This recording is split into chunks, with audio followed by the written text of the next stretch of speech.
இந்த சம் எப்படி சால்வ் பண்ணலாம் அப்படின்னு பார்க்கலாம். there is a pole with half of its length buried in the mud. So ரெண்டாவது வந்து ஸ்ப்ளிட் பண்ணிக்கலாம். அதில் ஒரு ஹாஃப் வந்து மட்டில் இருக்குது அப்படின்னா ரிமைனிங் இருக்கிறதுல 1/3 ஆஃப் இட்ஸ் லென்த் வந்து சப்மர்ஜ்ட் இன் வாட்டர்.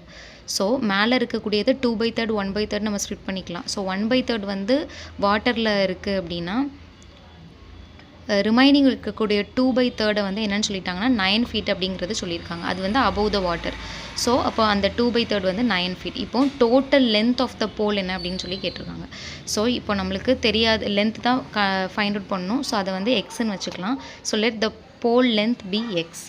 இப்போ அந்த x/2 அதாவது கீழே இருக்கக்கூடிய அந்த மட்டில் இருக்கக்கூடியது x/2 ப்ளஸ் அந்த ஒரு 1/3 ப்ளஸ் ஒரு 2/3. ஸோ x/3 ப்ளஸ் 2/3 இது மூணுத்தையும் ஆட் பண்ணால் தானே நமக்கு போல் லென்த் கிடைக்கும்.